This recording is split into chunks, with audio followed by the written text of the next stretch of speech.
Anda kembali lagi di Dua Sisi, saya akan lanjutkan diskusi malam hari ini. Sebelum saya ke Pak Amirsyah, saya mau ke Bung MK, masih bergabung bersama saya, MK? Selamat malam, Anggia. Ya, Masih. masih ya. Nah, ini kita boleh mendengarkan nih MK yang tahu banyak juga, khususnya di Jakarta ya, dengan Jakarta Undercover yang di lapangan, bagaimana Ya, geliat atau gerak-gerik kaum LGBT ini. Tadi kalau sempat dengar tadi kan, kalau Pak ya, Babe Haikal menyebutkan ini penyakit. Kemudian Mbak Zoya ya, bilang secara klinis belum bisa dibuktikan ini penyakit menular dan lain-lain. ya. Tapi kalau dari kacamata Anda yang melihat langsung itu seperti apa sih ini kaum LGBT ini? Yang pertama, saya pasti akan berbicara ruangnya adalah ruang dari apa kacamatanya adalah kacamata sosial dan kemanusiaan Ya, pastinya.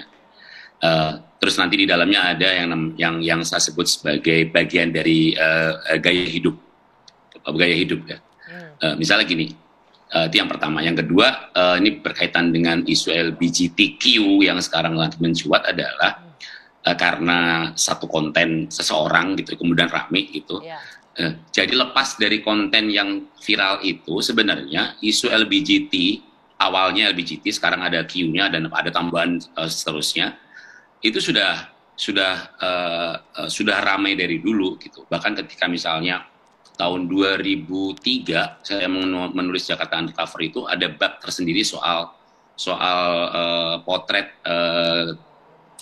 kehidupan LGBT di Indonesia itu ada bab sendiri gitu. hmm, Itu berarti kan saya riset tahun sebelum itu kan berarti. Itu ya, berarti saya riset sekitar tahun 96 97 gitu. Bagaimana kemudian saya masuk ke beberapa komunitas LGBT di Indonesia dan mencoba membuka ruang diskusi dengan mereka dan saya diterima dengan baik gitu. hmm, Jadi intinya apa yang ingin saya sampaikan adalah uh, adanya konten yang viral itu atau tidak sebenarnya diskursus tentang LGBT itu sebagai satu kenyataan itu memang sudah ada dari dulu hmm, dan dari hari ke hari kalau kita menggunakan patokan angka barangkali memang tidak pernah tepat karena memang tidak belum pernah ada data, survei yang oke, kemudian ada orang berani mengaku dirinya LGBT secara terang-terangan sampai hari ini gitu. hmm, Jadi kalau secara angka-angka mungkin agak repot akan menyebut berapa jumlah LGBT di hmm, Indonesia atau LGBTQ di Indonesia. Yang ketiga adalah eh, kenyataan-kenyataan di lapangan dari dulu, misalnya dari mulai tahun 96, 90-an sampai sekarang, itu kan saya banyak bercimpung di dunia hiburan lah ya ya, gitu. Dan memotret bagaimana pola hidup, gaya hidup masyarakat perkotaan, terutama Jakarta dan kota-kota besar lainnya gitu. Kenyataan yang sekarang ada adalah gitu, dari dulu dari tahun 90 sampai sekarang apa yang bahwa mereka mungkin tidak menghindari apa yang kita sebut sebagai obrolan publik gitu hmm, atau yang sifatnya adalah terbuka, mereka akan publikasi, menghindari bentuk pengakuan menghindari pengumuman menghindari oke, pengakuan gitu lebih bahwa private mereka gitu ada ya, lebih tertutup begitu ya, mungkin ya mereka lebih pada zaman dulu, tertutup lebih oke, private nah, gitu tapi itu kan secara status kan gitu tapi secara aktivitas mereka misalnya sekarang lah kalau potret sekarang di Jakarta gitu hmm, misalnya hmm, dari tahun 90 yang namanya gay night itu ada dari dulu, lesbian night itu ada dari dulu gitu. hmm, Sekarang sama. Jadi kalau hari apa nanti ada yang namanya gay night di beberapa tempat hiburan malam di Jakarta gitu. Dan mereka yang membedakan adalah mungkin karena sekarang juga adalah era digital sudah begitu pesatnya gitu dan apa ya privasi orang kemudian menjadi tidak dalam tanda kutip tidak menjadi privat lagi gitu. Jadi dan mereka secara gaya hidup mereka di umum di tempat-tempat yang mereka diakui dalam tanda kutip mereka berani loh mengeksposur bahwa mereka jadi mereka biasa berciuman cowok sama cowok cewek sama cewek hmm, gitu gandengan dan hmm. sebagainya bahkan ada beberapa yang kemudian berani memproklamirkan diri untuk kemudian menikahkan dalam tanda kutip gitu nah Oke, ini tadi yang tadi kan ya, saya potong sedikit ya Mbak. Tadi kan beda ya dulu dengan sekarang. Mungkin faktor sosial media juga tadi yang Mbak Zoe bilang di awal. Sekarang karena ada ya sosial kalau dulu media, kan ya dulu kan masih betul. zamannya ya dulu Ta- masih zamannya pay ya faktor eh, media sosial memang menjadi pengaruh yang sangat besar tapi gitu. balik lagi itu kan pilihan ke si individunya lagi bahwa dia ingin membuka ini di sosial media atau tidak kan. Tapi faktanya bahwa sekarang memang lebih terbuka jauh seperti itu kalau kita bisa bilang. Ya, kalau sekarang Boleh memang nih. jauh lebih terbuka, tapi kemudian mereka akan menghindari apa yang kita sebut sebagai ruang diskusi gitu loh.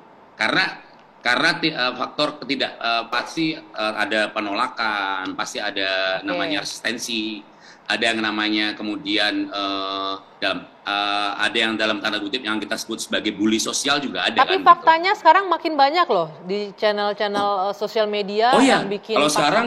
Kalau sekarang harus jujur bahwa media sosial yang kemudian menjembatani tidak hanya media sosial tapi juga tempat-tempat yang real gitu, menjembatani eksistensi mereka juga banyak. Gitu. Sebentar ya, silakan.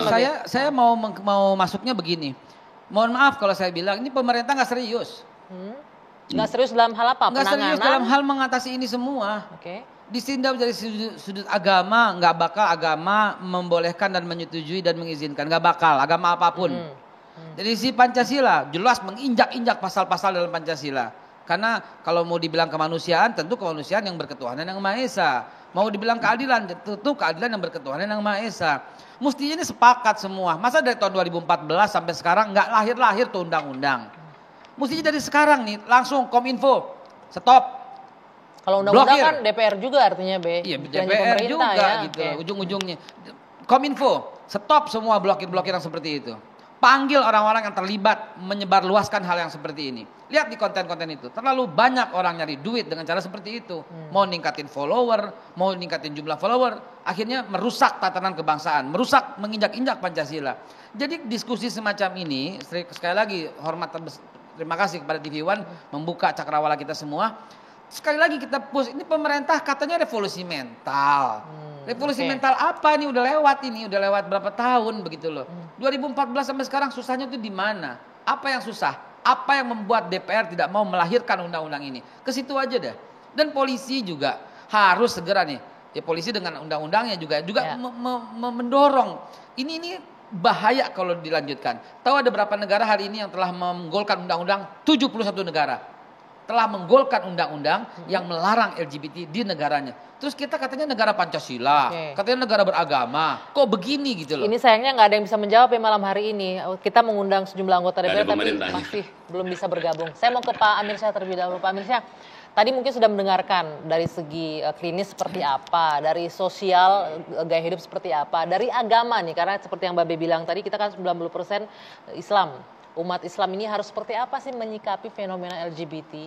Ya, pertama seperti kita ketahui bahwa agama, apapun agamanya, terutama saya sebagai penganut Muslim, ingin mengajak 270 juta, 97% umat Islam Indonesia mengatakan bahwa LGBT atau istilah lain dalam Fatwa MUI nomor 57 tahun 2014, LGSP, lesbi, gay, sodomi, pencabulan. Ya, pencabulan ini penting. Mengapa disebut pencabulan? Karena pencabulan ini menggunakan jenis kelamin baik sama maupun berbeda, tapi dengan cara melakukan pencabulan yang sifatnya melecehkan, meremas-remas, meraba. Misalnya begini, sejenis, saya dengan Mas Haikal, pegang-pegangan, gini-ginian. Itu perilaku apa itu? Apalagi sodomi, menggunakan hubungan seksual lewat anus. Begitu juga dengan perilaku J, sesama jenis. Begitu juga dengan lesbi, sesama jenis. Kan begitu ya? Nah, kita harus memahami bahwa ini penyimpangan seksual.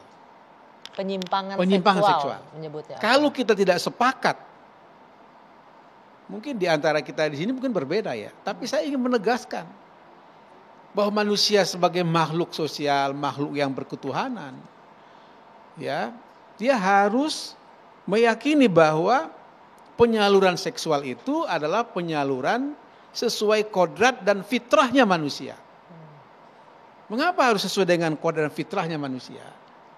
Karena Tuhan menciptakan manusia untuk melanjutkan keturunan, menjaga keturunan, hibjun nasl sebagai salah satu tujuan dari maqasid syariah. Begitu juga hibzul akal, menjaga pikiran supaya pikiran jangan macam-macam. bahwa Tuhan menciptakan kita untuk hidup berpasang-pasangan. Untuk apa? Saling mengenal, saling menikah, melanjutkan keturunan. Ya. Itulah yang diajarkan oleh agama. Saya yakin semua ajaran agama mengajarkan itu. Untuk apa? Untuk kemaslahatan kehidupan manusia. Oke. Dan ini fakta sejarah sudah banyak. Masa Nabi Lut, yang Lut memerintahkan, wahai kaumku, nikahilah anak gadisku.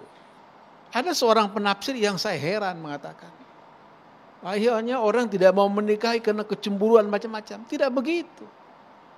Tidak begitu. Tetapi yang ingin kita sebutkan dalam konteks ini ialah bahwa menikah sesuai kodratnya, sesuai fitrahnya, dalam rangka melanjutkan keturunan, sangat bertolak belakang dengan praktek LGBT. Bagaimana mau melahirkan sesama jenis? Saya tertarik ya dengan ungkapan Ki Hasyim Muzadi, mantan ketua PBNU, yang sudah jadi viral juga. Saya nggak kebayang bagi saya perempuan dengan perempuan itu kayak apa. Saya nggak tahu lah katanya. Begitu juga laki-laki dengan laki-laki. Jadi maksud saya ingin memberi ketahu kepada publik bahwa ini sebenarnya bisa dicegah. Ini sebenarnya bisa diterapi. Bagaimana pencegahan terapi ini bisa dilakukan upaya-upaya untuk melalui psikologi, kesehatan, sosial. Saya belajar sosiologi saya. Ya kan? Nah, oleh karena itu sebentar. Masyarakat ya secara umum itu sebenarnya sudah memahami bahwa ini sudah menyimpang. Contoh sederhana saja. Coba lihat Deddy Corbuzier. Begitu media sosial memberikan hukuman yang luar biasa, akhirnya beliau minta maaf kan? Itu artinya masyarakat menolak. Kenapa? Karena penyimpangan. Kenapa penyimpangan? Bertentangan dengan nurani dan bertentangan dengan fitrahnya manusia. Oke, saya harus potong dulu Pak Amirsyah. Walaupun itu bertentangan tadi ya, segala macam masyarakat menolak, tapi faktanya bahwa banyak juga yang bisa menerima dan bahkan seolah-olah permisif. Nanti kami akan lanjutkan ini usai jeda. Kita lihat sesaat lagi di Dua Sisi.